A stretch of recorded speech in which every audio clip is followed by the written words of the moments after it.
ドイツ語って英語とこんなに違う？知らないと挫折するかも、こんなはずじゃなかったと後悔しないために、この動画では初心者が最初に知っておくべきドイツ語の基本ルール8つを解説します。こんにちは、ドイツ語チャンネルギャラクシー AZ です。Hallo zusammen, packen wir es an。英語とドイツ語は似ていますが、英語感覚のままドイツ語を学ぶと意外な落とし穴があります。今回はその落とし穴を避けるために、英語との違いをわかりやすく紹介します。それではスタートです。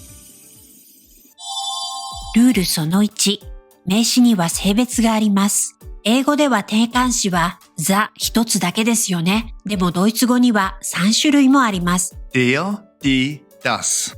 例えば英語だと The dog, the cat, the car。ですが、ドイツ語では Der Hund, die Katze, das Auto。となります。なぜ3つもと思いますよね。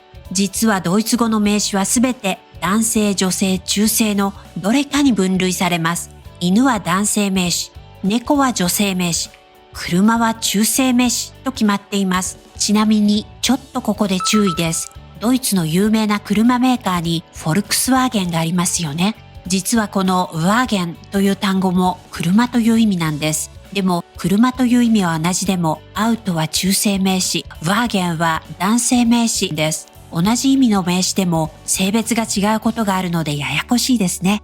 英語の the に該当する定冠詞は男性名詞には Der, 女性名詞には die, 中性名詞には das。とそれぞれ異なります。ここで一つ注意です。この分類は実際の性別と関係ないことも多いんです。例えば犬はメスの犬でも必ず男性名詞。Das Mädchen。は少女という意味なのに中性名詞扱いです。赤ちゃんは男女ともに中性名詞です。お父さんは男性名詞、お母さんは女性名詞と実際の生物学的な性別と一致している単語もありますが、基本的には名詞を覚えるときは性別とセットで覚えるのがコツです。正直ちょっとしんどいですよね。でもちょっとした覚えるコツもあります。名詞の性別にはある程度パターンがあるのです。季節や曜日は必ず男性名詞です。これは覚えやすくて助かりますね。花や木など植物の名前は女性名詞がとても多いです。また語尾が Heit, Kite, Ung。で終わる名詞もほとんどが女性名詞です。小さいもの、特に語尾が hen で終わっている単語は中性名詞がとても多いです。また動詞がそのまま名詞になった言葉も中性名詞が多いですね。外来語は中性名詞になることが多いです。ピカチュウも中性名詞なんですよ。正直に言うと例外も多いんですけど、それでもこのパターンを知っているだけで名詞の性別はぐっと覚えやすくなります。さらに効率よく名詞の性別を覚えたいという方にはこちらの動画がおすすめです。ドイツ語ネイティブの発音もついているので耳でも覚えられますよ。動画リンクは概要欄に貼っていますのでぜひチェックしてくださいね。それでは次のルールに進みましょう。ルールその2、ドイツ語の発音は日本語のローマ字読みと似ています。R は英語と違う音です。ドイツ語の発音は日本語のローマ字読みと似ています。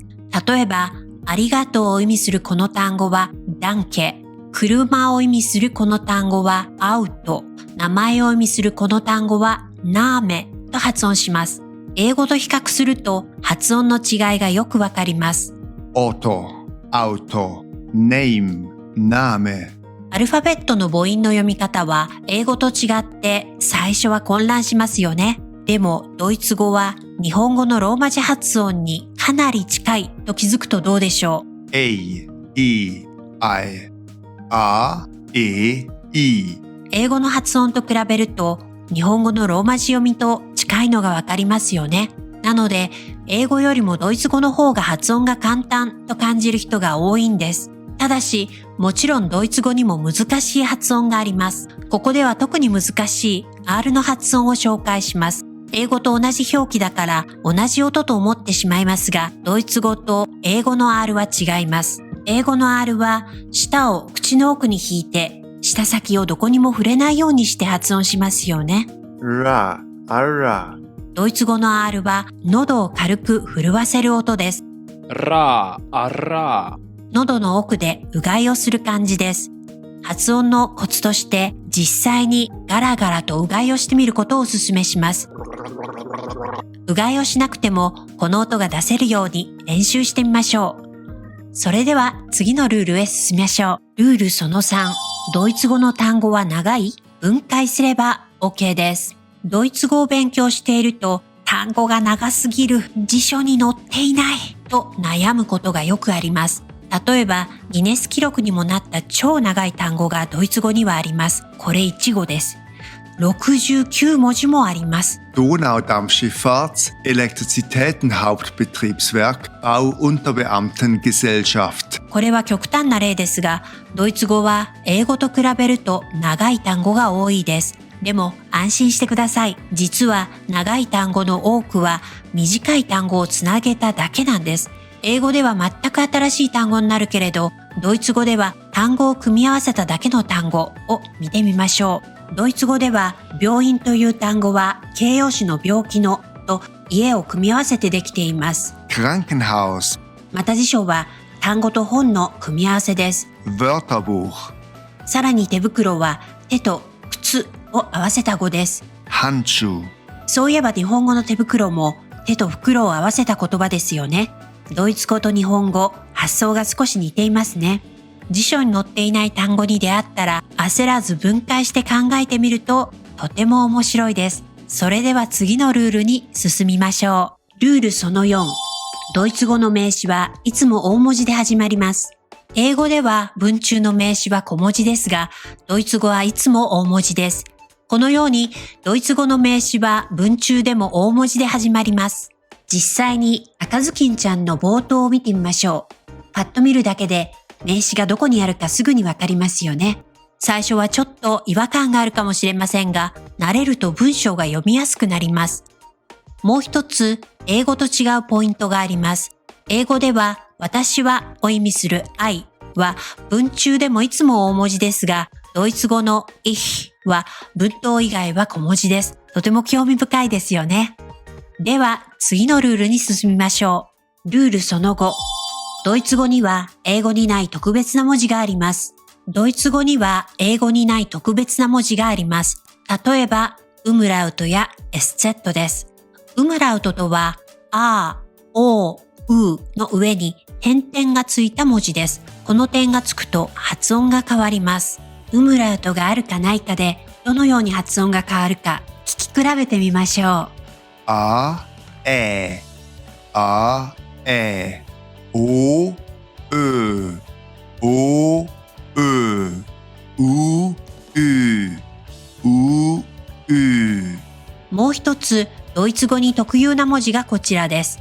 一瞬 B かなと思いますが、アルファベットの B とは全く別の文字です。この文字のことをエスツェットと言います。実はこのエスツェットは SS と同じ発音です。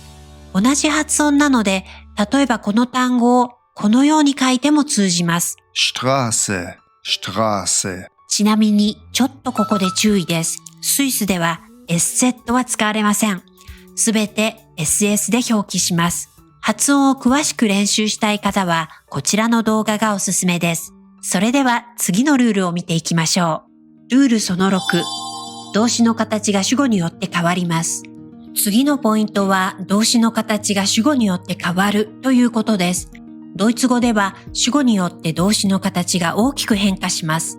英語の場合、動詞の変化はとても少なくて、三人称単数、つまり he や she や it の時だけ s をつけますよね。でもドイツ語はそれぞれの主語ごとにもっと細かく動詞が変わるんです。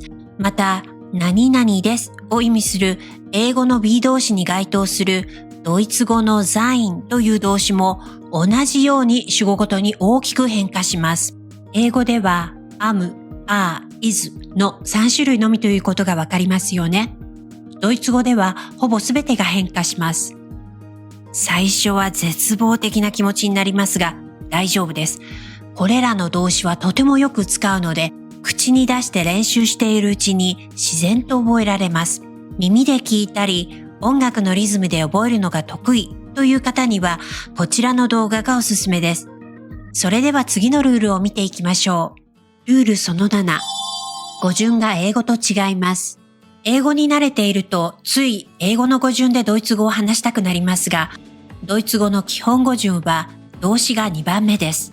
英語では副詞を先に置いて動詞を3番目にすることがありますが、ドイツ語では必ず動詞が2番目です。Ich trinke immer Tee. 文の最初に他の言葉を持ってきても動詞が2番目というルールは変わりません。この文章もどちらとも動詞が2番目になっていますよね。Morgen trinke ich Tee. ここで少し注意が必要です。動詞が2番目と言っても必ずしも2語目とは限りません。文頭に来るのがheute Abendのような場合、その後に動詞が来ます。Heute Abend trinke ich Tee. 2番目とは単語の数ではなく意味のまとまり、チャンクの2番目です。このように文頭が複数語あってもそれを一つのまとまりとして扱い、動詞を2番目に置きます。Mein Vater trinkt Tee. それでは次のルールに進みましょう。ルールその8、疑問文の作り方です。ドイツ語には do, does, did がありません。英語で疑問文を作るとき do, does, did を使いますよね。でもドイツ語にはこれに対応する語がありません。じゃあどうやって疑問文を作るのかというと、英語と違いドイツ語の疑問文は動詞を文頭に持ってくるだけです。 Du magst Kaffee. Magst du Kaffee? 動詞を文頭に持ってきただけで質問になります。他の例でも確認しましょう。 Du lernst Deutsch. Lernst du Deutsch? どの文でも動詞を先頭に置くだけで質問文が完成します。それでは最後のまとめに進みましょう。名詞には性別があります。発音はローマ字読みと似ています。長い単語は分解すれば意味がわかります。名詞はいつでも大文字で始めます。ドイツ語には特別な文字があります。動詞は主語ごとに形が変わります。語順は動詞がいつも2番目です。疑問文を作るときは動詞を文頭に置くだけです。この8つの基本ルールを知っておくだけでドイツ語学習のスタートがスムースになりますよ。他にも英語や日本語との違いに気づいたということがあればコメントでシェアしてもらえると嬉しいです。それではまた次の動画でお会いしましょう。Tschüss. Bis zum nächsten Mal.